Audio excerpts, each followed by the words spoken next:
Press the Lord. प्रभूच्या नावाला धन्यवाद देऊया आपण की देवबाप्पाने ही सुंदरशी वेळ दिलेली आहे. पुन्हा एकदा देवबाप आज या सेवकाच्याद्वारे एक नवीन परिवारामध्ये आपला निरोप देण्यासाठी आलेला आहे. प्रियांनो, देवाच्या मनाला अजिबात शांती नाही आहे. देवाचं मन शांत नाही. या समयाला ज्या ज्या ठिकाणी प्रार्थना चालल्या असतील, ज्या ज्या ठिकाणी संदेश सेवक सेविका ब्रदर देत असतील, प्रत्येकाच्या मुखातून पवित्र आत्मा बोलत आहे. अख्ख्या पृथ्वीला व्यापून राहणारा तो पवित्र आत्मा शांत नाही. प्रियांनो, ज्या पण ठिकाणी प्रभूचं गुणगान चाललंय, गौरव चाललंय, त्या ठिकाणी तो आत्म्याने खरेपणाने उपस्थित आहे. सेवकाजवळ संदेश तयार असो अथवा नसो, पवित्र आत्म्याजवळ संदेश रेडी आहे. फक्त येणारा सेवक सेविका ब्रदर आत्म्याने आलेला असला पाहिजे, ही देवबाप्पाची आशा आणि इच्छा आहे. जो बुद्धीच्या प्रेरणेने आलेला आहे तिथं काय होत असेल हे मला माहिती नाही. म्हणून प्रियांनो, तो देवाचा आत्मा आज तुमच्याही परिवाराची भेट घ्यायला आलेला आहे. आज तो तुम्हाला काय निरोप देणार आहे, त्याला काय सांगायचं आहे ते जाणून घेण्या अगोदर आपण प्रार्थना करूया. प्रार्थनेच्याद्वारे आपण देवबाप्पाला आमंत्रण देऊया की आम्ही सर्वजण या ठिकाणी तुझ्या नावाने एकत्रित जमलो आहोत. प्रभू, तू आपलं कार्य आमच्यामध्ये आत्म्याने खरेपणाने कर. सिस्टर आपल्यासाठी प्रार्थना करतील.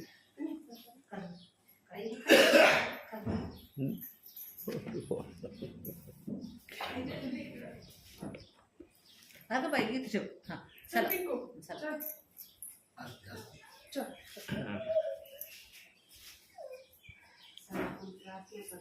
हो, धन्यवाद धन्यवाद धन्यवाद. पवित्र पवित्र पवित्र अति पवित्र सेनाधीश परमेश्वर, आम्ही तुला धन्यवाद देते, तुला उंचविते, तुला गौरविते माझ्या सामर्थ्यशाली देवा. हो रबा, हो रबा, सिखीन दिलेले बे, हो राखण दिलेले बे. माझ्या देवा, इथं बसलेल्या प्रत्येक जीव आत्म्याचा ताबा तू घे माझ्या प्रभू. लहान थोरापासून तर मोठ्या माणसापर्यंत प्रत्येकाला तुझ्या हातात घे माझ्या देवा. तुझा स्पर्श प्रत्येकावर होते माझ्या देवा. एक घर, ही जागा, एक परिसर तुझ्या हातामध्ये घे माझ्या देवाने. तू गौरवल्या जा माझ्या प्रभू. येणारी आराधना स्तुती तुझ्या नावाची होली माझ्या देवा. आणि खरोखर दे बाप्पा, जिथं जिथं प्रार्थना चालली असून प्रत्येकाला तुझ्या आशीर्वादाने भरलंस. आम्हाला आशीर्वाद तू आता आणि लगेच भरलंस माझ्या देवा. स्वर्ग उघड माझ्या प्रभू, म्हणजे ते स्वर्गातून तुझे आशीर्वाद आम्हापर्यंत उतरून येते माझ्या देवा. येणारे गाणे आशीर्वादित कर, येणारं वचन देखील आशीर्वादित कर. दादांना ताईंना, येणाऱ्या दादाला तू आमच्यापर्यंत घेऊन येतोस माझ्या प्रभू. तुला धन्यवाद देते माझ्या प्रभू. त्यांना आमची उत्सुकता लागते परमेश्वरा, त्यांचा आत्मा पवित्र आत्मा तू त्यांना घेऊन येतोस माझ्या देवा. म्हणून तुझ्या नावाने धन्यवाद देते. केलेली प्रार्थना तारणारे येशू ख्रिस्त याच्या गोड आणि पवित्र नावाने मागते, म्हणून की त्याद्वारे आमेन. प्रभूच्या गौरवासाठी आपण गीत गाऊया प्रियांनो. हो जय जयकार, हो जय जयकार येतं. हां, गाऊया आपण ते गीत. हो जय जयकार, जय जयकार करे. हो जय जयकार, जय जयकार करे. वो है हमारा राजा राजा, दुख संकट से बचाता बचाता. वो है हमारा राजा राजा, दुख संकट से बचाता बचाता. हम पर अपनी करुणा करता और करता उपकार. क्यों ना उस पर तन मन वारे है अपना अधिकार. हो जय जयकार, जय जयकार करे. हो जय जयकार, जय जयकार करे। स्वर्ग है उसका सिंहासन, सिंहासन पृथ्वी बनी है आसन आसन, स्वर्ग है उसका सिंहासन सिंहासन। पृथ्वी बनी है आसन आसन, आकाश उसकी महिमा बताए, हस्तकला को दिखाए। सारी सृष्टि उसकी रचना, उसका ही है प्रताप। हो जय जयकार जय जयकार करे, हो जय जयकार जय जयकार करे। उस पर जिसका भरोसा भरोसा, वो तो कभी न डरेगा डरेगा। उस पर जिसका भरोसा भरोसा, वो तो कभी न डरेगा डरेगा। चाहे बीमारी चाहे गरीबी, चाहे हो अकाल, सब संकट से सब कष्टों से हो जाएगा पार। हो जय जयकार जय जयकार करे, हो जय जयकार जय जयकार करे। आणखी एक गाऊया गीत. सेनाओं का यहोवा हमारे संग संग है, याकूब का परमेश्वर हमारा ऊंचा गढ़ है। सेनाओं का यहोवा हमारे संग संग है, याकूब का परमेश्वर हमारा ऊंचा गढ़ है। जिसने आकाश बनाया, जिसने पृथ्वी बनाई, हो जिसने आकाश बनाया, जिसने पृथ्वी बनाई, वो सर्वशक्तिमान प्रभु है। वो यहोवा हमारे संग संग है, वो सर्वशक्तिमान प्रभु है। वो यहोवा हमारे संग संग है। सेनाओं का यहोवा हमारे संग संग है, याकूब का परमेश्वर हमारा ऊंचा गढ़ है। सेनाओं का यहोवा हमारे संग संग है, याकूब का परमेश्वर हमारा ऊंचा गढ़ है। समुद्र को जिसने दुभागा, जंगल में से मार्ग निकाला, हो समुद्र को जिसने दुभागा, जंगल में से मार्ग निकाला। मार्ग सत्य जीवन वही है, वो यहोवा हमारे संग संग है। मार्ग सत्य जीवन वही है, वो यहोवा हमारे संग संग है। सेनाओं का यहोवा हमारे संग संग है, याकूब का परमेश्वर हमारा ऊंचा गढ़ है। सेनाओं का यहोवा हमारे संग संग है, याकूब का परमेश्वर हमारा ऊंचा गढ़ है। लाजर को जिसने जिलाया, जक्कई को जिसने बचाया, हो लाजर को जिसने जिलाया, जक्कई को जिसने बचाया। जिसके लिए सब कुछ है संभव, वो यहोवा हमारे संग संग है। जिसके लिए सब कुछ है संभव, वो यहोवा हमारे संग संग है। सेनाओं का यहोवा हमारे संग संग है, याकूब का परमेश्वर हमारा ऊंचा गढ़ है। सेनाओं का यहोवा हमारे संग संग है, याकूब का परमेश्वर हमारा ऊंचा गढ़ है।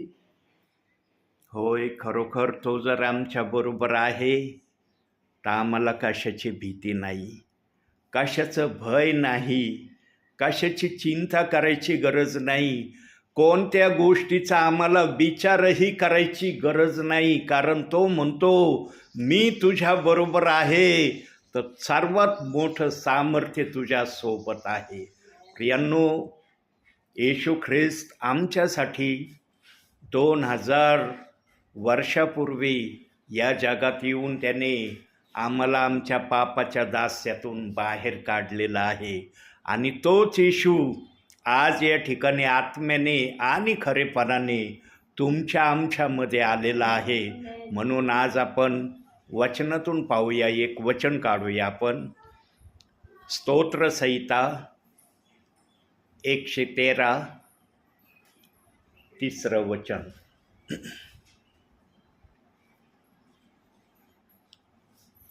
एकशे 13:3.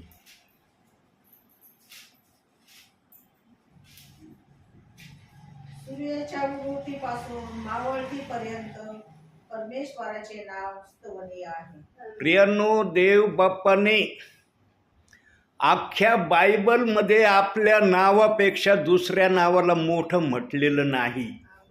बायबलमध्ये तुम्ही कोणत्याही ठिकाणी बघा, देव बाप्पाने आपल्या नावाशिवाय दुसऱ्या नावाला प्राधान्य दिलेलं नाही.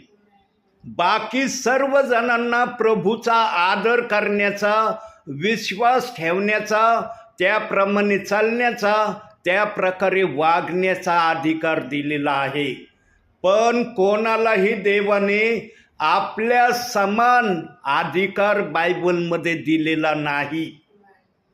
लुसिफरने हीच चेष्टा प्रभू परमेश्वराबरोबर करण्याचा प्रयत्न केला. तो पण देवासारखा अधिकारी होण्याच्या प्रयत्नामध्ये जेव्हा तो येण्यास सुरुवात झाली, तेव्हा प्रभूला कळलं की लुसिफर माझ्या सांगण्यापेक्षा पुढं चालण्याचा तो प्रयत्न करत आहे. प्रियांनो, सर्वात जास्त लाड आमच्या प्रभू परमेश्वराने स्वर्गामध्ये कुणाचा केला माहिती आहे? लुसिफरचा लाड केला. प्रियांनो, सर्व देवदूतापेक्षा प्रभू परमेश्वर लुसिफरवर इतका भरोसा, इतका विश्वास ठेवायचा की परमेश्वराला पण ते सांगणं कधी कधी शक्य होत नव्हतं. इतकं प्रेम लुसिफरवर करत होता. पण जसं प्रेम वाढत गेलं तसं लुसिफरमध्ये अहमपणा, गर्व आणि त्याच्यामध्ये इतर गोष्टींचा शिरकाव वावायला सुरुवात झाली. त्याला एकच गर्व स्वर्गामध्ये झाला, मी पण प्रभू परमेश्वरा समान आहे. परमेश्वर जर यांना नाव आहे तर परमेश्वर मला पण नाव द्यावा. पण प्रभूने त्याला वारंवार सांगितलं, वारंवार त्याला जवळ घेऊन शिकवलं की तू माझा प्रिय पुत्र आहेस. आणि पुत्र कधी परमेश्वर होऊ शकत नाही. पण लुसिफरला ती भाषा अजिबात कळली नाही आणि ती भाषा न कळल्यामुळं त्याला देव बाप्पाने टाकून देण्याचा निर्णय घेतला. आणि लुसिफरला जे टाकून दिलं प्रियांनो, आजपर्यंत लुसिफरला देव बाप्पाने टाकून दिलेलं आहे. आता प्रियांनो, आम्ही प्रभू परमेश्वराबरोबर सदा सर्व काळाचं राज्य करण्याकरता जेव्हा जाणार आहोत, तेव्हा लुसिफर सर्व काळच्या नाशाकरता जाणार आहे. त्या नाशाच्या दलदलीतून त्याला कोणीही बाहेर काढू शकणार नाही. त्या दलदलीमध्ये त्याचा शेवट आहे, त्याच दलदलीमध्ये त्याचा अंत आहे. प्रियांनो, आम्हाला सार्वकालिक जीवन देण्याचं अभिवचन त्याने वचनात दिलेलं आहे. आणि सार्वकालिक जीवन देण्याचं अधिकार आम्हाला देवबाप्पांनी दिला असं नाही, तर आणखी एक नाव आम्हाला देवबाप्पाने एका वचनात दिलेलं आहे. पाहूया ते नाव काय आहे आमच्यासाठी. योहानकृत शुभवर्तमान 17वा अध्याय 3रं वचन. सार्वकालिक जीवन हेच आहे की तू जो एकच खरा देव त्या तुला व ज्याला तू पाठविले ते येशू ख्रिस्ताला त्यांनी ओळखावे. आणखी एक वचन बघूया. यॉहन्कृत शुभवर्तमानच याचा पहिला अध्याय 12वं वचन.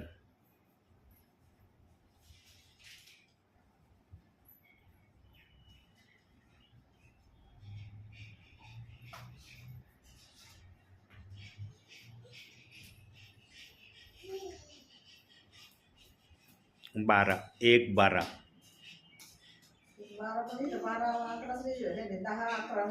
13 केला. बरं 11 पासून वाचा. 11 पासून 13 पर्यंत वाचा. जे त्याचे स्वतःचे त्याकडे तो आला तरी त्याच्या स्वकीयांनी त्याचा स्वीकार केला नाही, परंतु जितक्यांनी त्याचा स्वीकार केला तितक्यांना म्हणजे त्याच्या नावावर विश्वास ठेवणाऱ्यांना त्याने देवाची मुले होण्याचा अधिकार दिला. बस आम्हाला हे नाव त्यांनी दिलं आणि सार्वकालिक जीवन देण्याचं अभिवचन त्याच्या नावावर विश्वास ठेवण्याच्या द्वारे आम्हाला विनामूल्य त्याने प्रदान केलंय. दिली का आम्ही काय किंमत? सार्वकालिक जीवनामध्ये आम्ही जाणार आहोत विश्वासाने देवाच्या इच्छेप्रमाणे वागण्याच्या द्वारे. याच्या मोबदल्यात प्रभूने आमच्याकडून काय घेतलंय? प्रभू म्हणला हे दिलं तर मी सार्वकालिक जीवन तुम्हाला द्यायला तयार आहे. विनामूल्य आम्हाला दिलेलं आहे प्रियांनो. सर्व काही विनामूल्य दिलेलं आहे आणि हेच विनामूल्य लुसिफरला सुद्धा प्रदान केलं होतं, परंतु लुसिफरला ते मान्य झालं नाही. म्हणून देवबाप्पाने आम्हाला जेव्हा घडवलं ना आपल्या प्रतिरूपाचं मातीच्या स्वरूपामध्ये, देवबाप्पाने आमच्यामध्ये लिमिटेशन ठेवलेलं आहे, एक हद्द ठेवलेली आहे. त्या हद्दीच्या बाहेर आम्ही जाऊ नये म्हणून चेतावणीचा एक शब्द पण त्याने वचनामध्ये आमच्यासाठी दिलेला आहे. पण त्या चेतावणीच्या शब्दापर्यंत अतिशय थोडे प्रियजन जातात प्रियांनो. अतिशय बोटावर मोजण्यासारखी त्यांची संख्या आहे. ती संख्या फार मोठी नाही, पण देवबाप्पाने वचनातच सांगितलंय की त्या पण हद्दीमध्ये तुम्ही जाऊ नका. त्या हद्दीला देखील तुम्ही आपल्यामध्ये येण्यासाठी प्रोत्साहित करू नका. कोणती हद्द आहे? वचनातून पाहूया आपण. इब्रिकराचं पत्र 12वा अध्याय 3रं वचन.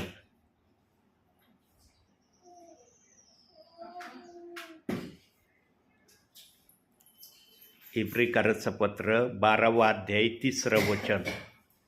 तुमची मने खचून तुम्ही थकून जाऊ नये म्हणून ज्याने आपणा विरुद्ध पात्यांनी केलेला इतका विरोध सहन केला त्याच्याविषयी विचार करा.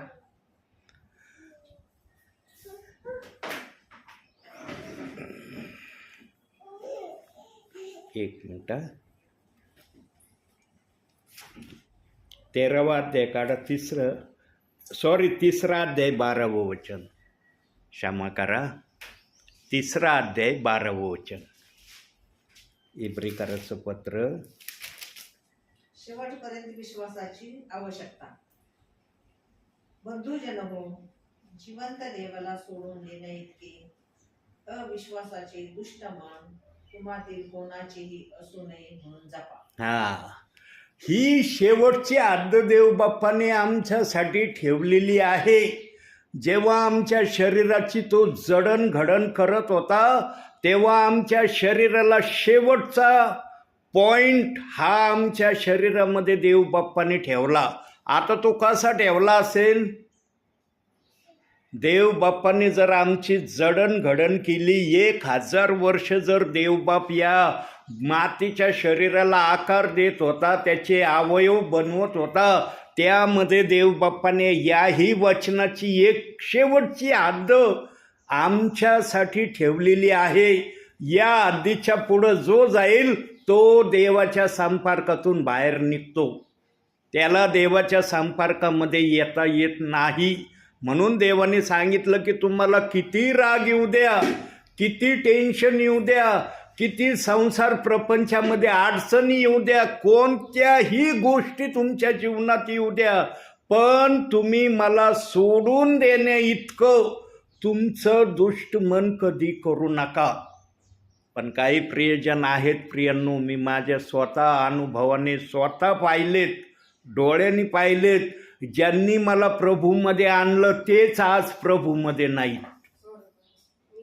ज्यांनी मला प्रभूचं सांगितलं, जेव्हा मला ते प्रभूचं ऐकायची इच्छा होत नव्हती, पण जेव्हा मी प्रभूत आलो, कालांतराने काही वर्षांनंतर ज्यांनी मला प्रभूचं नाव सांगितलं तेच आज प्रभूपासून दूर असलेले मी आजही पाहतोय.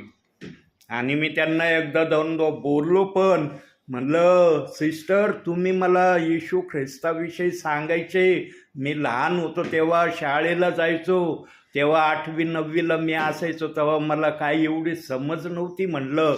परंतु म्हणलं आज मी येशू ख्रिस्ताला मानतो, त्याच्याप्रमाणे चालतो. आमच्या घराण्यात येशू ख्रिस्त आला, पण तुम्ही आज येशू ख्रिस्तात नाही. त्या सिस्टर मला काय म्हणतात, असं संकट आमच्यावर आलं, आम्हाला प्रभूला सोडून द्यावं लागलं. सांगा प्रियांनो, बायबलमध्ये कुठं असं लिहिलंय का की देवबाप म्हणला मी असं संकट तुझ्यावर आणीन की तुला मला सोडून देण्याची इच्छा होईल? दिलंय असं वचन?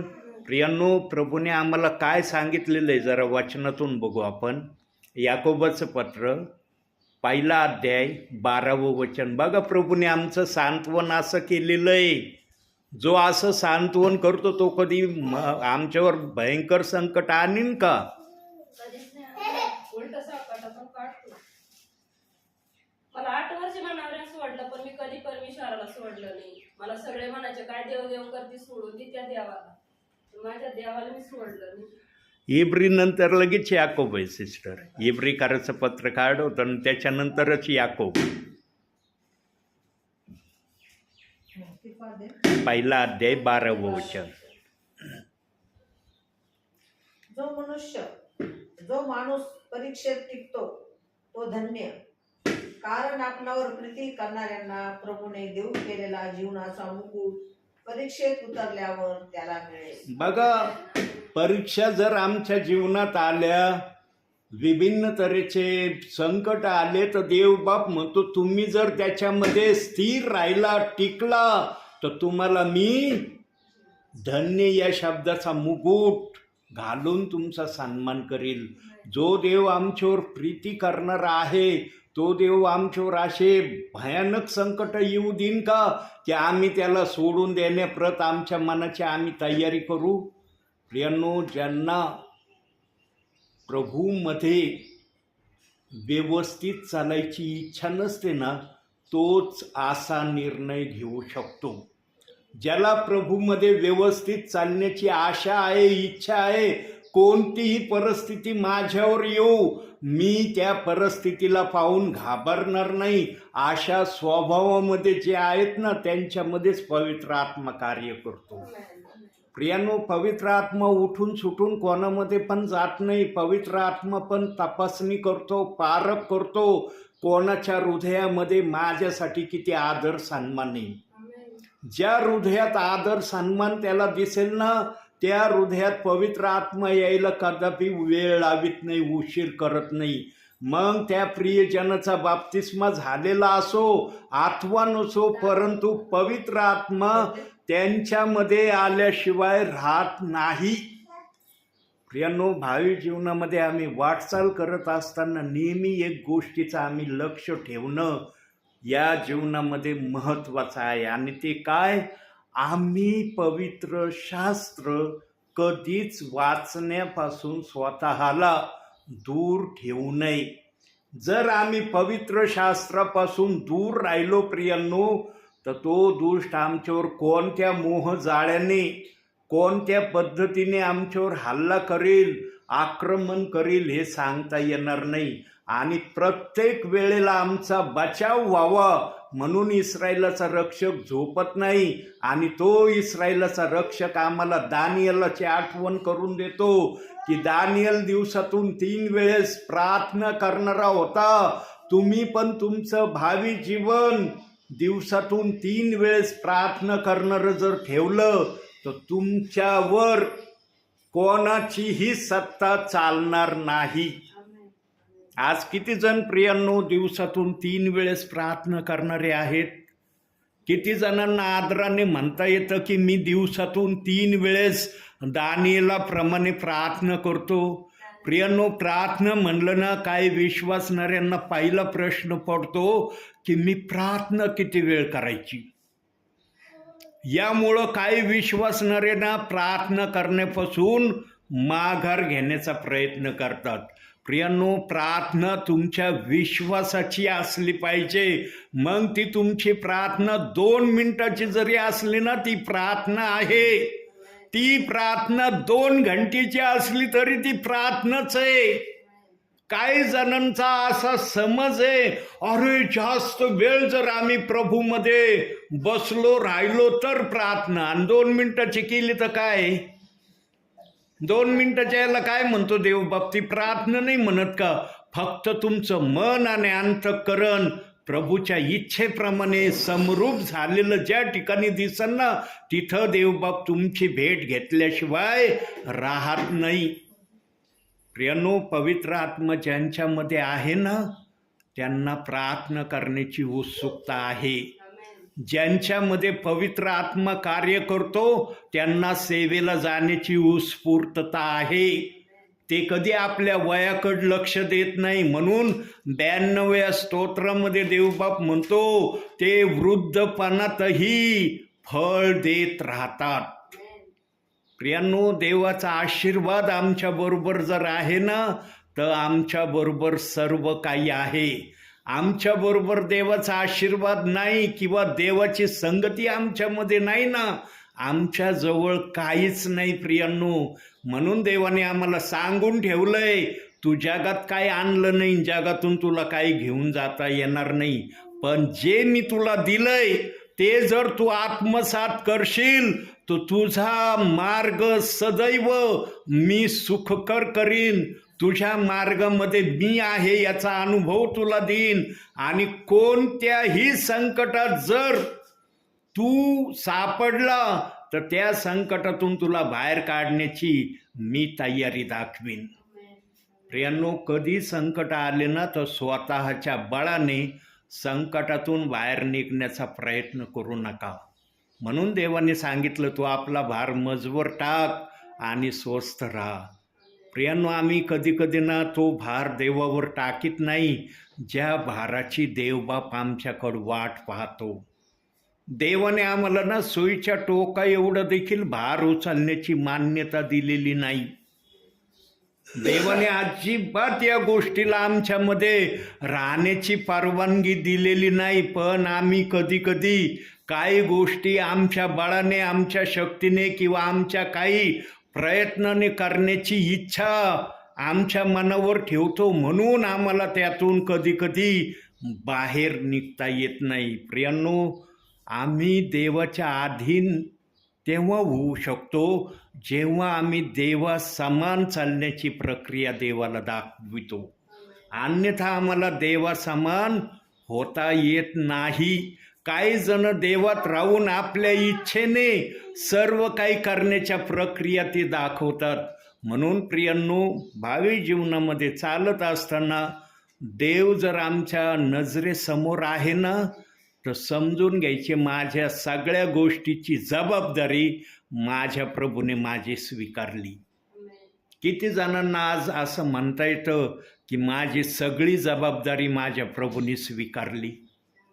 मी फक्त त्याची स्तुती आराधना करतोय, त्याला उंच करतोय, त्याच्या सानिध्यात राहण्याची इच्छा मी दाखवतोय. बाकीच्या सगळ्या गोष्टीचं कार्य, सगळं काम माझा प्रभू माझं करतोय. प्रियांनो, देवाच्या इच्छेने सर्व काही आमचं जीवन आम्ही व्यतीत करावं ही देवाने आमच्याकडून आशा ठेवली. म्हणून तो म्हणतो, मी तुला मोलाने विकत घेतलेला आहे. प्रियांनो, प्रभूने आम्हाला विकत घेतलंय ना, तर आम्हाला का विकत घेतलं हे आम्हाला समजणं गरजेचं आहे. आणि ते आम्हाला समजावं म्हणून हे पवित्र शास्त्र आम्हाला दिलंय. आणि देवबाप म्हणतो याचं तू मनन कर, वाचन कर, तुला समजन की मी तुला खरेदी का केलं. प्रियांनो, देवाच्या शास्त्रामध्ये इतक्या गहन गोष्टी आहेत, इतकं रहस्यमय काही ठिकाणी प्रभू बोललेलं आहे, ते आत्म्याशिवाय आम्हाला समजत नाही कधी कधी. पण आत्म्याला जिथं वाटतं हे सांगणं माझ्या विश्वासणाऱ्यासाठी योग्य आहे, तिथं पवित्र आत्मा बोलल्याशिवाय राहत नाही. प्रियांनो, लेनचे दिवस चाललेत आहे ना. आज काही जण उपासात असतील, कोणी आठवड्यातून एकदा उपास धरणारा असतं, कोणी रोज उपास धरणारे असतात. उपासामध्ये प्रियांनो अशी इच्छा देवबाप्पाकडे करा की ज्या इच्छेला ऐकून देवबाप खुश होईल. बाकीच्या इच्छा देवबाप्पाला माहीत आहेत, तुमच्या देवाला माहीत नाहीत अशा कोणत्याची इच्छा नाही. पण देवाला पसंत होणारी इच्छा तुम्ही जर उपासामध्ये देवबाप्पाकडे सादर केली ना प्रियांनो, तुमचं भावी शारीरिक जीवन, आत्मिक जीवन आशीर्वादित झाल्याशिवाय राहणार नाही. आणि ती काय इच्छा आहे माहिती आहे प्रियांनो? आज अख्ख्या जगातले विश्वासणारे सेवक घोटाळ्यात, पेचात, विचारात एका वचनाने पडलेत. फक्त एका वचनाने विचारात, पेचात, घोटाळ्यात पडलेत आणि त्यांना याच्यातून बाहेर निघायचा रस्ताच सापडत नाही. तुम्ही तुमच्या सामर्थ्याने रस्ता ढूंढण्याचा प्रयत्न केला ना, तो दुष्ट कधीच तुम्हाला रस्ता दिसू देणार नाही. तो दुष्ट कधी तुम्हाला त्या रस्त्याप्रत येऊ देण्याची पण इच्छा प्रगट होऊ देणार नाही. पण आम्ही देवाच्या प्रेरणेने जर सर्व काही करण्याच्या इच्छा ठेवल्या तर देवबाप आम्हाला रस्ता दाखवल्याशिवाय राहणार नाही. आणि ते काय उपासामध्ये ठेवणं गरजेचं आहे माहिती आहे प्रियांनो? एखादा सेवक आत्म्याच्या प्रेरणेने देवाचा आत्म्याचा विचार किंवा निरोप सांगतो बरं का, पण बाकीच्यांना ना मग ईर्ष्या होती, यांच्याशी देवबाप बोलतो का, देवबाप यांना सांगतो का, आम्ही एवढे जन्माचे ख्रिस्ती आहोत, आमच्या पिढ्याना पिढ्या ख्रिस्तामध्ये गेल्या, आम्हाला देवबाप दाखवित नाही, सांगत नाही, यांना देवबाप सांगतो का. मग प्रियांनो, काही जण त्या सांगणाऱ्याच्या गोष्टीवर विश्वास ठेवत नाही. कोणती गोष्ट ठेवा माहिती आहे का प्रियांनो उपासामध्ये? बाकी तुम्ही काय मागा अथवा नका मागू, पण एक गोष्ट या 40 दिवसामध्ये सुवर्ण संधी तुम्हाला उपलब्ध झालेली आहे. कारण या सुवर्ण संधीचं जर तुम्हाला काही चांगलं करण्याची इच्छा तुमच्या जीवनात असेल ना, तर त्या इच्छेला तुम्ही करण्यासाठी कधी मन कठीण करू नका. आणि ते काय आहे प्रियांनो? देवबाप्पाला म्हणायचं, देवबाप्पा 2 बाप्तिस्म्याचे वचन तू ठेवले, 1 बाप्तिस्मा घ्यायला सांगितला, मला समजत नाही प्रभू, 2 आहेत पण 1 घ्यायचा, कस काय घ्यायचा? प्रियांनो, या गोष्टीचं उत्तर जर देवबाप्पाने तुम्हाला दिलं ना, तुमचे शारीरिक प्रॉब्लेम सुटले समजायचे आणि आत्मिक आशीर्वादाचा रस्ता मोकळा झाला समजायचा. पण किती जण ही विनंती देवबाप्पाला करतात आज? किती जणांना म्हणता येतं की मी उपास स्टार्ट झालाय तेव्हापासून ही विनंती देवबाप्पाकडे ठेवली? प्रियांनो, देवाला सगळं माहिती तुम्हाला काय पाहिजे, कशाची आवश्यकता आहे, तुम्ही कोणत्या गोष्टीची अपेक्षा माझ्याकडं करता, हे सगळं प्रभूला अगोदरच माहीत आहे. प्रभूची इच्छा आहे की माझ्या मनासारखी इच्छा आणि प्रार्थना करणारा दास दासी कोण आहे. बघा, एक वचन बघूया. यशायाचं पुस्तक 65वा अध्याय. आज शास्त्रच उघडू द्याय नाही देवबाप मला. 65वा अध्याय 24वा वचन बघू बा. द्या बाबाचं शिशी. वाचा. त्यांनी हाक मारण्यापूर्वी मी उत्तर देईन. ते बोलत आहे तोच मी त्यांचे ऐकेन असे होईल. आमेन, आमेन, आमेन. ते मागितलं तर मी त्यांना उत्तर देईन जे माझ्या मनासारखं आहे. अनेक जण म्हणतात आम्ही याही वचनाचा उपयोग आमच्या जीवनात करण्याचा प्रयत्न केला तरी प्रभू आम्हाला जसं पाहिजे तसं उत्तर आम्हाला देत नाही. तुम्ही मागितलं योग्य तर उत्तर देईन ना. तुमच्या मनामध्ये निस्ता विचार जरी आला ना या गोष्टीचा तरी देव त्या ठिकाणी म्हणतो तू मुखाने बोलला नाही तरी मी उत्तर देईन. आमेन. एवढा शब्द देव बाप्पाचा आहे. तू मुखाने बोलला जरी नाही, तुझ्या मनात निस्ता विचार जरी त्या गोष्टीचा तू केला ना, तुला उत्तर मिळणार. तुला उत्तर मिळाल्याशिवाय राहणार नाही. पण आमचं मागणं काय, मला हे देन, मला ते देन, माझं असं कर आणि माझं तसं कर. देवाने ते सगळं देण्याचं अभिवचन एदेन बागेतच आदामाला दिलं होतं. आमेन. कोणता आशीर्वाद देव बाप्पाने दिला होता? आशीर्वादित व्हा, फलद्रूप व्हा, पृथ्वी व्यापून टाका. एवढा मोठा आशीर्वाद आदामाला हवेला एदेन बागेतच देव बाप्पाने दिलेला आहे आणि तोच आशीर्वाद आजपर्यंत चाललेला आहे. तो आशीर्वाद थांबला नाही. बघा आज पृथ्वीवर जागा राहिली नाही, आज जागा सापडत नाही.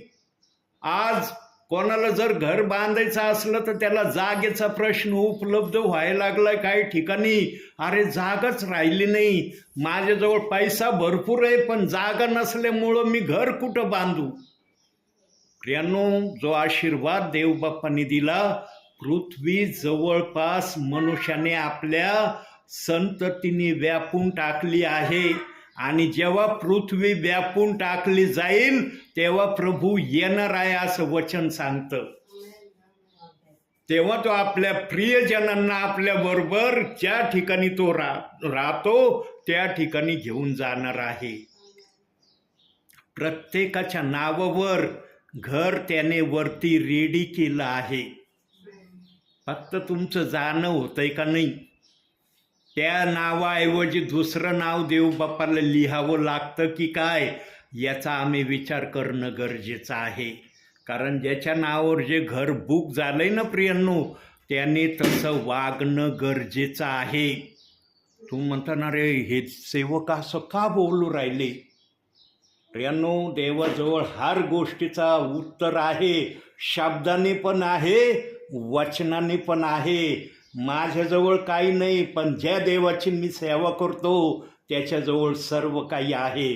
तो जर शब्द बोलतो ना तर तो विचारातून पण सांगायला सामर्थ्यवान आहे आणि वचनातून दाखवायला पण त्याच्याजवळ सर्व काही आहे.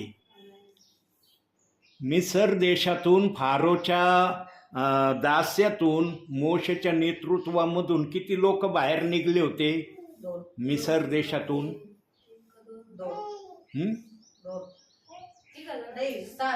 6 लाख निघले होते.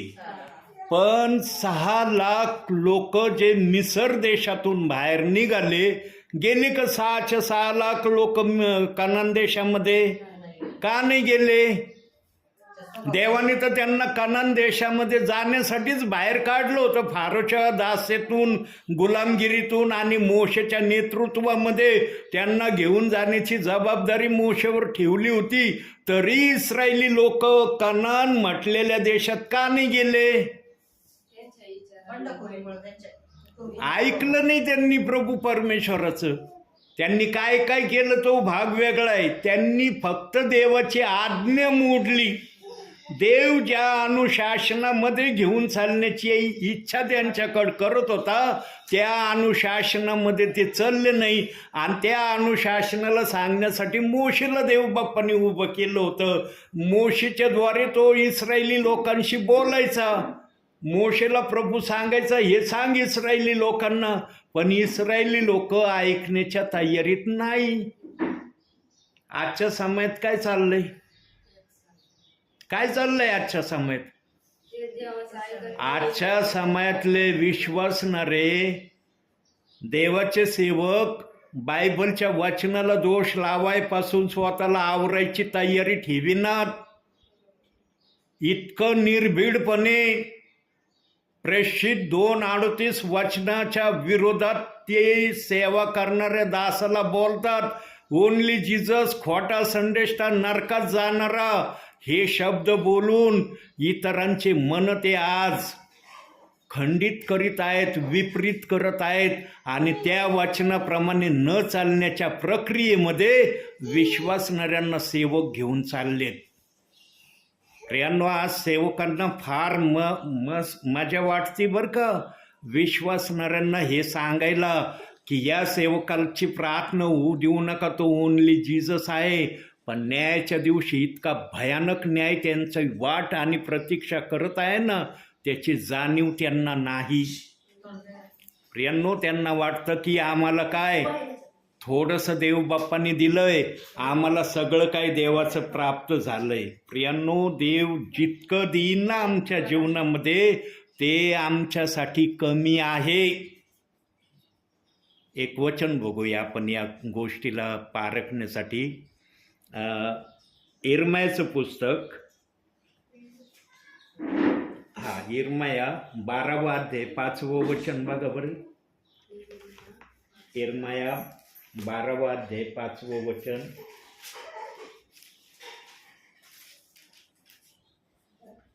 तू पायी चालणाऱ्यांबरोबर धावताना थकलास तर घोडेस्वाराबरोबर कसा टिकशील.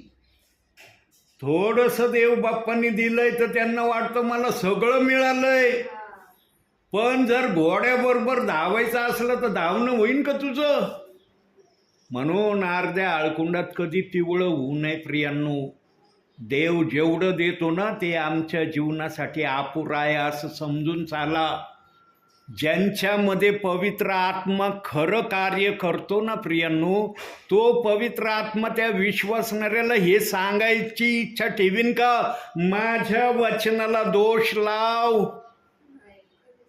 विचार करा प्रियांनो, बारकाईने विचार करा, सखोल विचार करा की जो पवित्र आत्मा देवाने माझ्या हृदयात ठेवलाय तो आत्मा मला हे सांगन का की या वचनाचा विरोध कर, या वचनाच्या विरोधात काही बोल.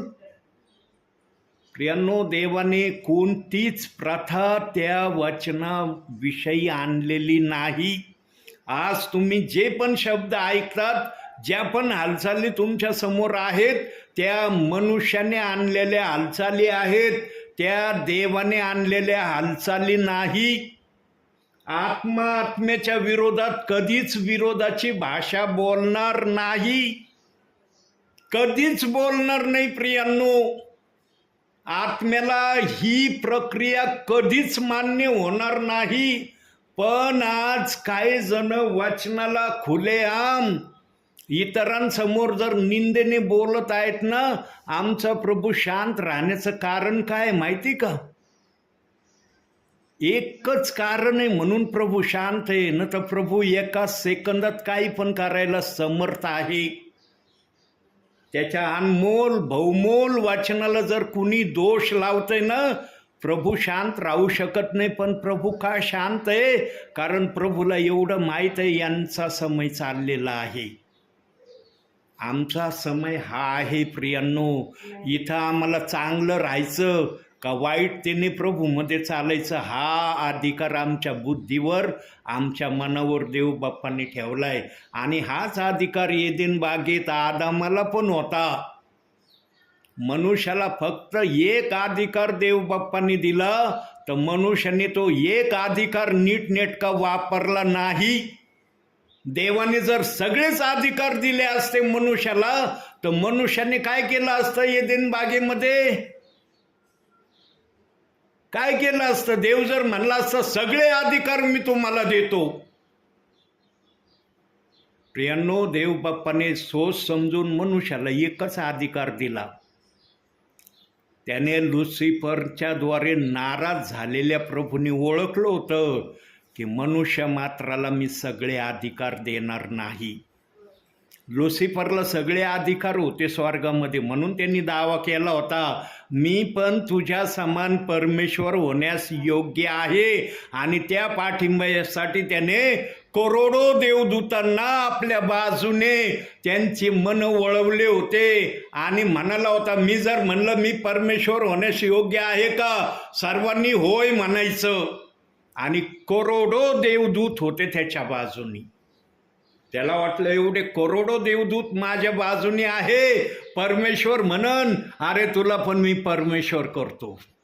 पण आमचा परमेश्वर एवढा साधारण नाही प्रियांनो. जो सार्वभौम आहे, जो सर्व ठिकाणची जागा व्यापून राहणारा आहे, त्याला एवढं कमजोर सैतानाने समजलं होतं ना. ती कमजोरीपणा सैतानाला दाखवून दिली प्रभूने. प्रियांनो, जीवनामध्ये फक्त एक ध्येय ठेवा, मी माझ्या प्रभूच्या आज्ञेमध्ये राहीन. बस एवढा एक शब्द पाळण्याची इच्छा मनामध्ये ठेवा. तुम्हाला कधीच देवाचा आत्मा कोणत्या वाईट गोष्टीकडे जाऊ देणार नाही.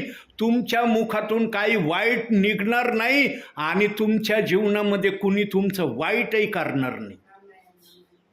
पण जितका सोपा शब्द पवित्र आत्मा बोलतोय ना, तितकं सोपं ते करणं नाही.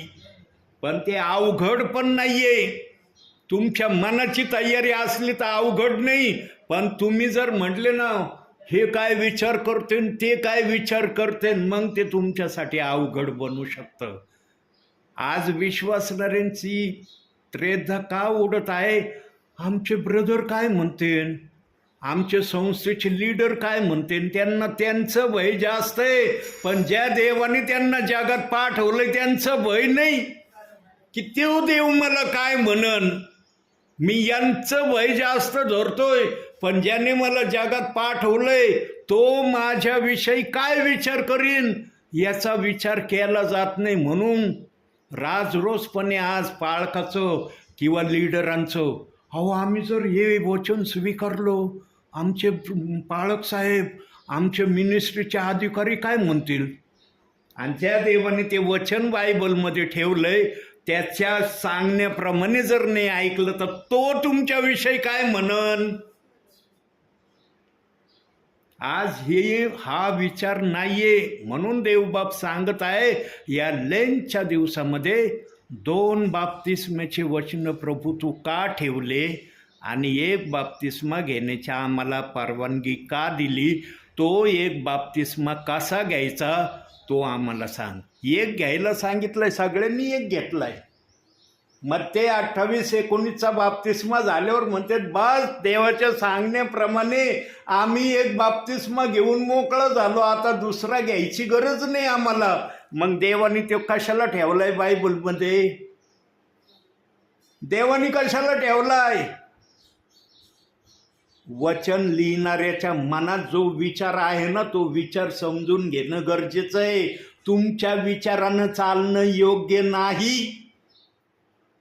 देवाचा हा विचार नाहीये 2 बाप्तिस्म्याचे वचन ठेवायचे आणि 1 बाप्तिस्मा घ्यायचा. जो विचार देव बाप्पाचा आहे ना, तो विचार आमच्या बुद्धीपेक्षा वेगळा आहे.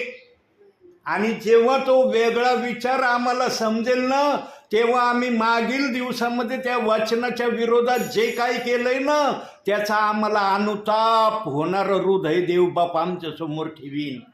किती वाईट वागलास त्या वचनाच्या विरोधात, अनुताप कर, पश्चाताप कर, क्षमा माग, मी तुला क्षमा करीन. पण आज कुणी त्या वचनाचा विचारच करत नाही. कुणीतरी आणलं ते वचन ओनली जीसस आहे, खोटा संदेश आहे, नरकात जाणार आहे. गेला जो ज्याने हे शब्द आणले जगामध्ये, विश्वासणाऱ्यामध्ये ज्यांनी हे शब्द आणले, जगातून निघून गेलेला आहे तो. देव बाप्पाने त्याला राखून ठेवलेलं आहे न्यायासाठी. जेव्हा आम्ही जाऊ ना प्रभूच्या दरबारात, तेव्हा त्या पहिल्या गोल्डन व्यक्तीला प्रभू उभं करणार आहे. तो गोल्डन व्यक्ती पहिला उभा राहणार आहे आणि देवबाप म्हणणार आहे, पृथ्वीवर तू काय या वचनाविषयी आणलं होतंस. आणि तो आत्मा तिथं कबूल करणार आहे, मी ओनली जीजस खोटा संदेष्टा नरकात जाणारा हा शब्द आणला होता. सांगा प्रभूच्या समोर तो आत्मा जेव्हा हे शब्द उच्चारील तेव्हा देवबाप त्याचा न्याय कसा करील? जरा विचार करा, कसा न्याय होईल त्याचा? अतिशय भयानक न्याय होणार आहे. पण त्याही व्यक्तीला देवबाप नरकात टाकणार नाही. लक्षात ठेवा ही बात. तुमच्या मनात विचार येणार आहे देवबाप डायरेक्ट त्याला म्हणून याला टाका नरकामध्ये. ज्या जिभेने वारंवार देवबाप हे वचन माझ्या मुखातून प्रगट करतोय, ज्या जिभेने येशू प्रभू आहे असं कबूल केलंय ना, ती जीभ, ते शरीर, तो आत्मा नरकात जाण्यासाठी नाही. त्याने किती भयानक पाप केलेलं असलं तरी त्याला नरकात टाकता येणार नाही. म्हणून एक साक्षीदार प्रभूने बायबलमध्ये ठेवलाय. बघायचं साक्षीदार कोण आहे? काढूया आपण.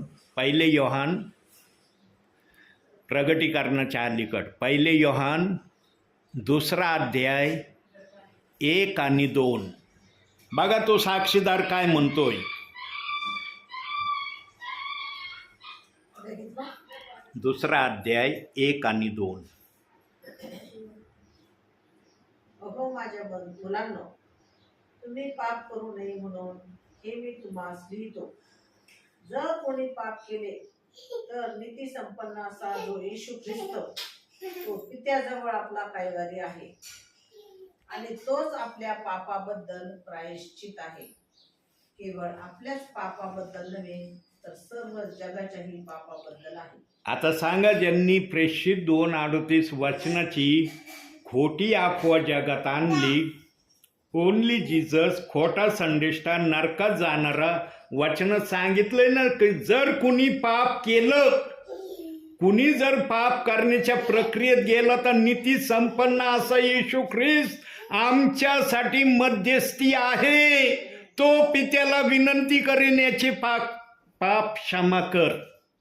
म्हणून त्याही व्यक्तीला क्षमा मिळणार आहे, पण त्याला स्वर्गात राहण्याचा अधिकार मिळणार नाही. का त्याला स्वर्गात राहण्याचा अधिकार मिळणार नाही? कारण त्याने देवाच्या आत्म्याच्या विरोधात, देवाच्या आत्म्याला त्याने दोष लावलेला आहे. म्हणून एक ठिकाणी देवबाप बोललेलं आहे वचनात, मत्ते 12 अध्याय 32 वचन. बघा तिथं काय म्हणतोय प्रभू. प्रियांनो, देवाचं वचन जसं आहे ना ते तसंच राहणार आहे. मनुष्याच्या पुत्राविरुद्ध कोणी काही बोलेल तर त्याची त्याला क्षमा होईल, परंतु जो कोणी पवित्र आत्म्याविरुद्ध बोलेल त्याची त्याला क्षमा होणार नाही. या युगी नाही व येणाऱ्या युगी नाही. त्याला क्षमा नाही म्हणून त्याला स्वर्गात राहता येणार नाही.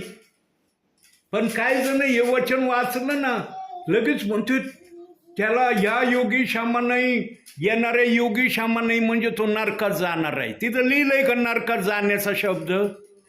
प्रियांनो, काही वचनाला वाढीव सांगण्यामध्ये अर्थ नाही. तिथं देवाने जर सांगितलं नाही ना, नरकाचा शब्द वापरला नाही ना, त्याला फक्त स्वर्गात राहता येणार नाही. का राहता येणार नाही?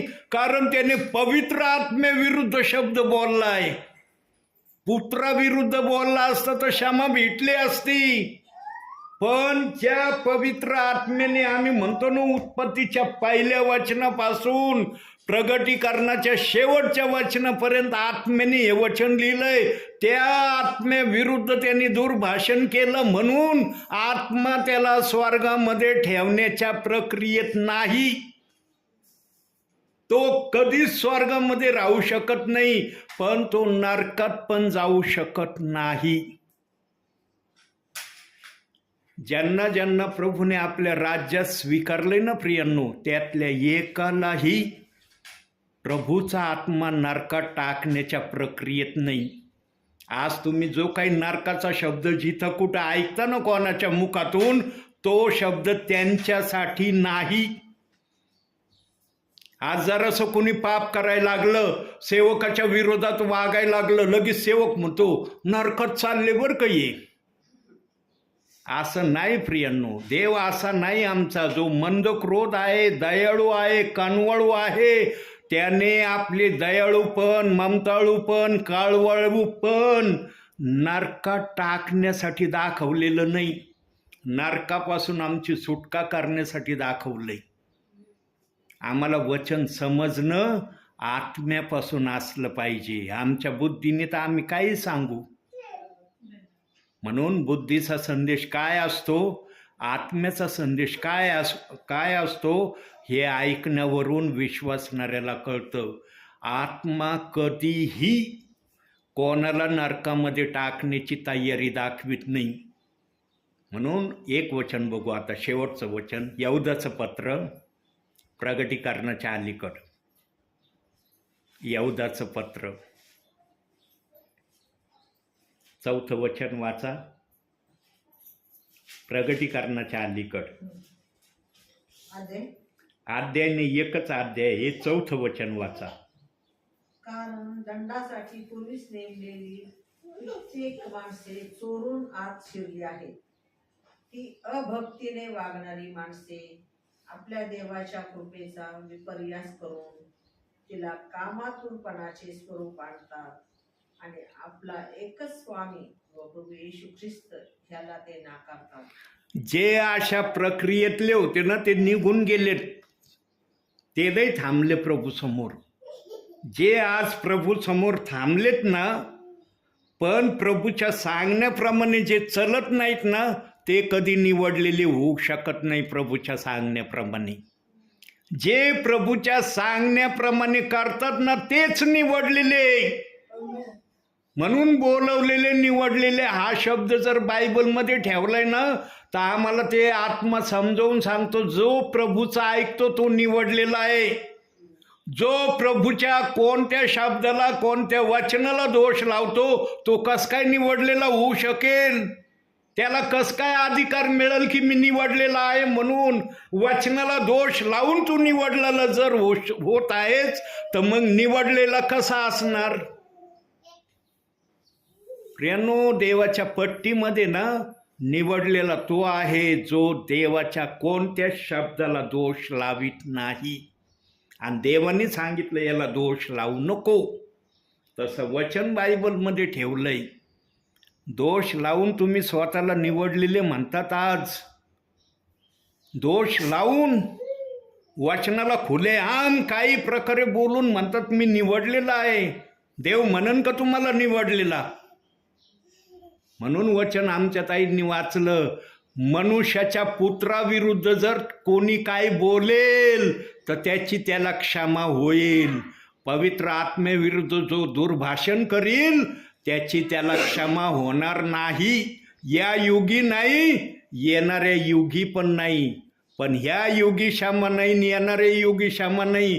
लगेच सेवक म्हणतो नरकात जाणार आहे बरं का, हा पक्का नरकात जाण्यासाठी ठरलेला आहे. तो देखील नरकात जाणार नाही.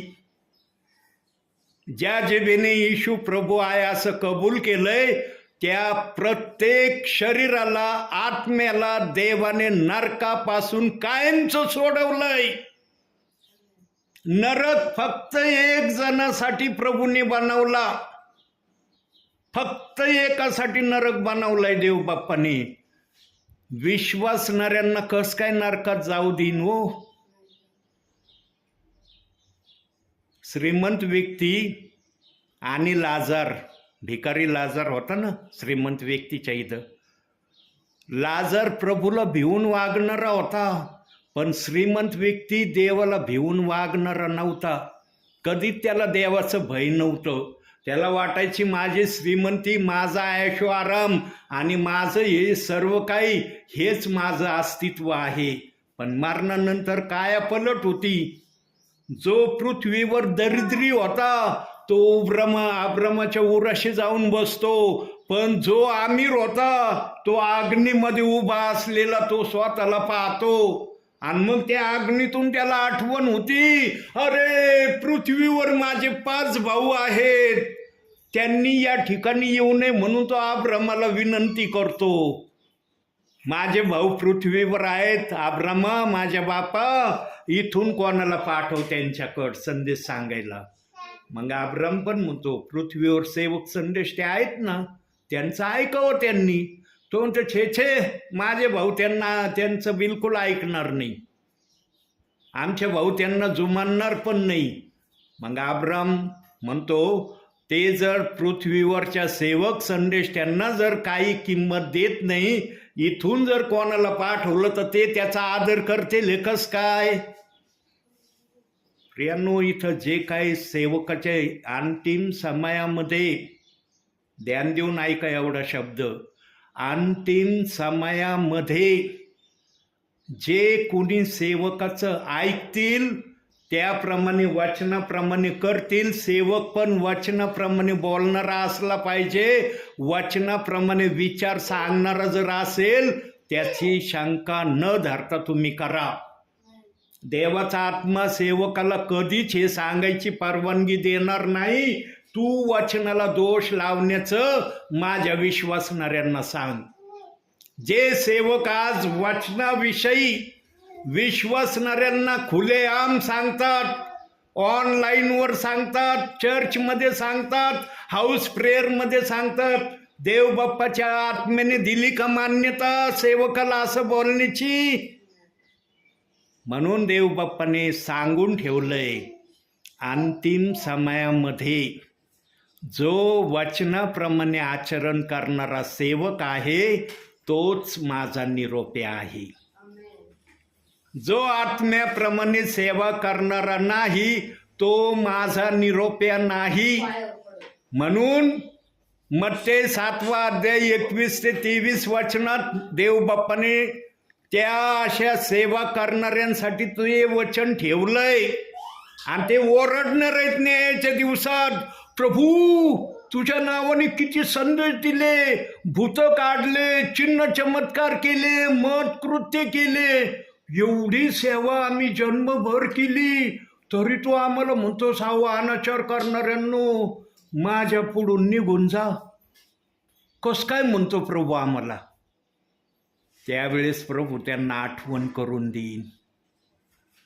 माझ्या वचनाला दोष लावित होता, इथं पळवाट काढली जाते. काय जण काय म्हणतो, नाही ना आम्ही सगळे बायबलची वचन मानितो, आम्ही कोणत्याच वचनाला दोष लावित नाही. ठीक आहे, तुम्ही कोणत्या वचनाला दोष लावित नाही, सगळे वचन मानिता म्हणताना मग प्रेषित 2:38 वचनाप्रमाणे करण्याची प्रक्रिया का नाही करत तुम्ही? मग हे म्हटलं ना, नाही ना ब्रदर ते वाचनाची प्रक्रिया करता नाही येणार. का नाही करता येणार? मत्ते 28-19 वाचनाची प्रक्रिया करायला आनंद वाटला, प्रेषित 2:38 वाचनाची प्रक्रिया करायला भीती वाटते का? ते वचन कुणाचं आहे मग? म्हणून प्रियांनो, देवाने सोच समजून बायबलमध्ये निवडलेले, बोलवलेले ठेवले. निवडलेल्याची ओळख आहे, तो कोणत्याही वचनाला दोष लावित नाही. ही निवडलेल्याची 100% ओळख आहे. तो संपूर्ण बायबलच्या वचनाचा आदर करणारा विश्वासू आहे, सेवक आहे. जो बायबलच्या एखाद्या वचनाला दोष लावतोय, एखाद्या वचनाविषयी शंकेत आहे, दुसऱ्यांना पण त्या वचनाविषयी तसं वागण्याच्या प्रक्रियेसाठी तयार करतोय, सांगा तो निवडलेला देवाच्या नजरेत होईल का? माणसाच्या नजरेत म्हणतो ना, हो काय छान सांगते तो, आम्ही असंच करू. पण देव म्हणन का छान? देवाच्या वचनाला दोष लावण्याचा अधिकार देव बाप्पाने कुणालाच दिला नाही. प्रियांनो, अख्खं बायबलचा आत्मा ओरडून ओरडून सांगतोय पवित्र शास्त्रात, माझ्या वचनाला दोष लावू नका. स्वतः देवाचा आत्मा म्हणतोय, मी नाही बोलत.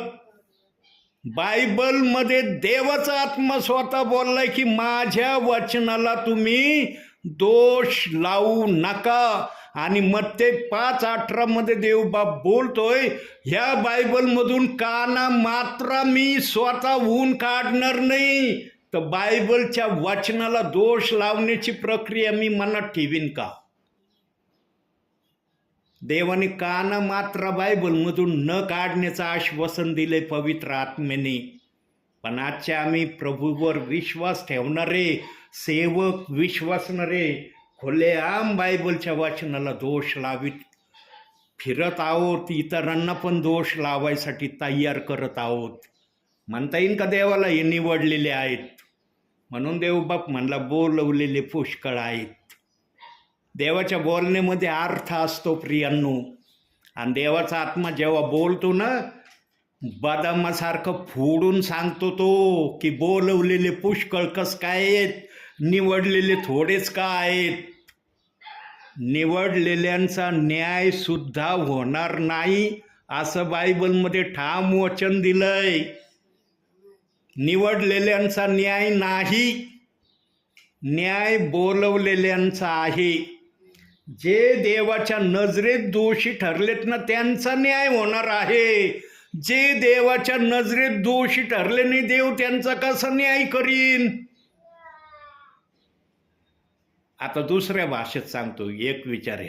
हाच पॉइंट पळवाटणं. याच पॉइंटला आपल्या परिवारात मुलगा म्हणा, मुलगी म्हणा, जर व्यवस्थितरित्या आईबापाच्या नजरेमध्ये वागत नसले, आईबाप मुलाला देतात का टाकून?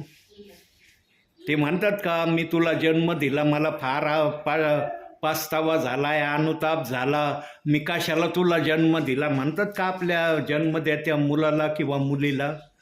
जर आई बाप आपल्या मुलाला अथवा मुलीला असं म्हणत नाही, मग जो देव आम्हाला जगात पाठवितो तो देव आमच्यावर किती माया करीन? म्हणून प्रियांनो, निवडलेल्यांमध्ये यायचं असेल, बायबलच्या वाचनाला दोष लावणं सोडून देणं हाच एक पर्याय आहे. आणि ही शेवटची संधी आहे.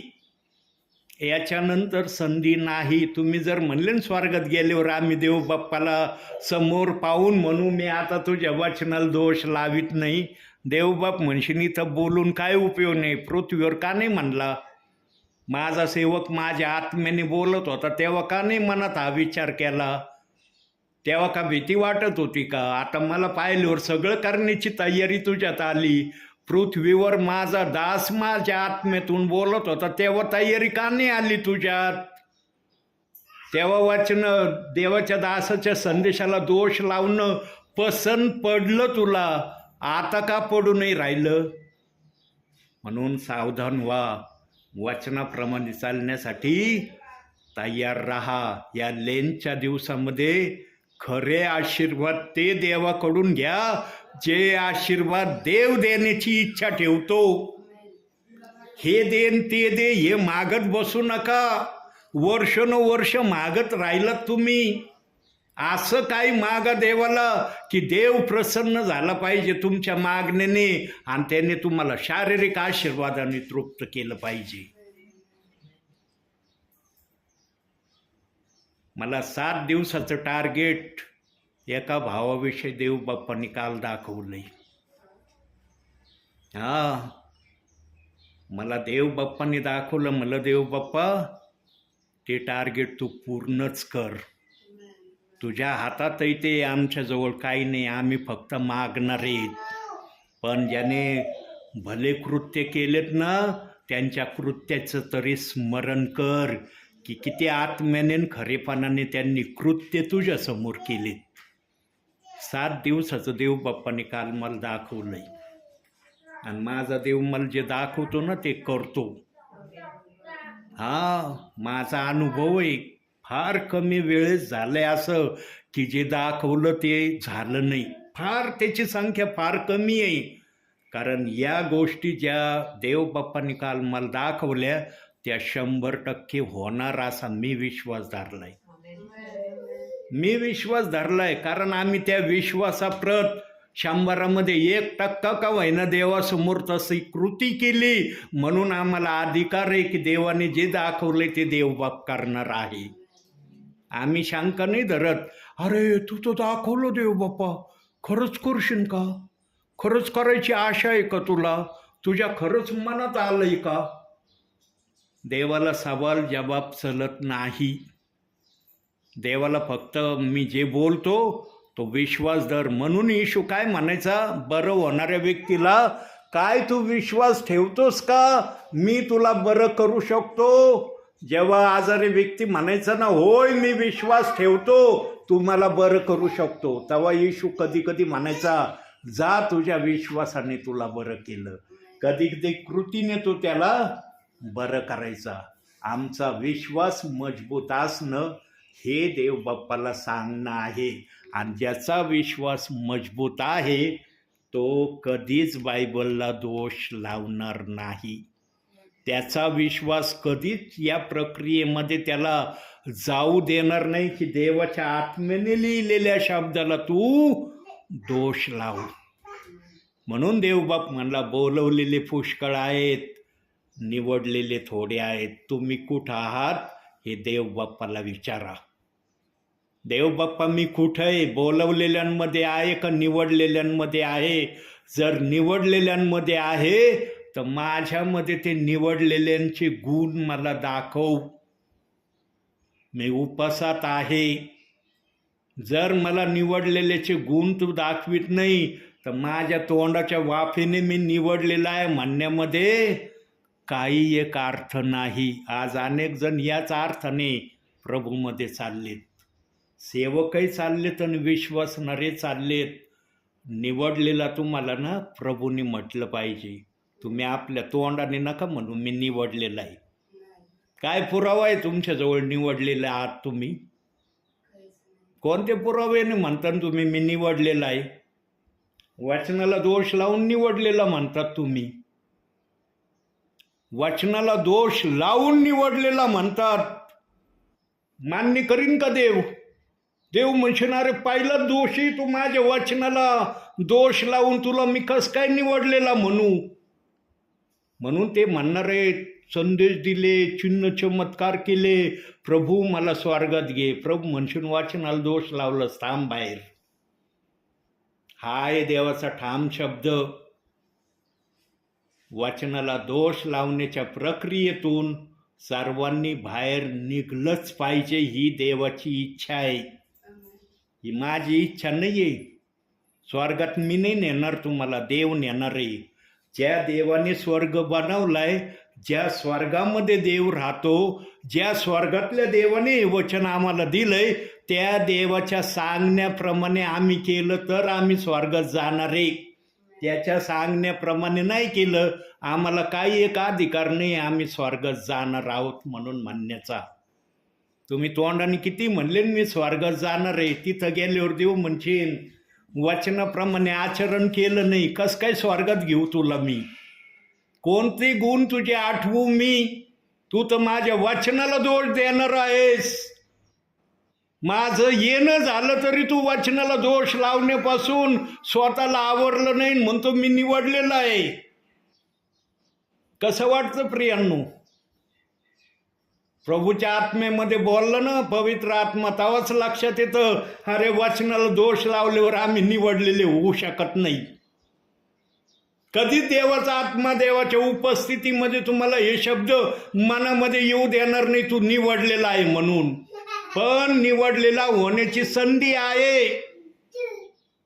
वचनाला दोष लावणं सोडून द्या, देवबाप तुमचा विचार चांगला करीन. पण वर गेल्यावर केलं ना, नाही होणार तिथं काही.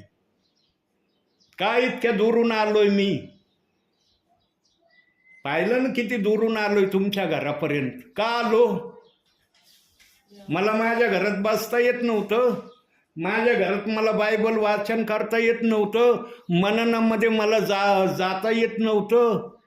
काय कारण आहे तुमच्या घरापर्यंत येण्याचं? देवाला आजही तुमचा काळवाळा आहे. देवाला आजही आशा आहे तुमच्याकडं की माझं वचन ऐकून हे माघार घेतील आणि माझ्या इच्छेप्रमाणे वागण्याची तयारी दाखवतील. म्हणून आजच्या छोट्याशा संदेशातून देवबाप तुम्हाला आणि मला भरपूर आणि भरपूर आशीर्वाद देव. आमेन. एक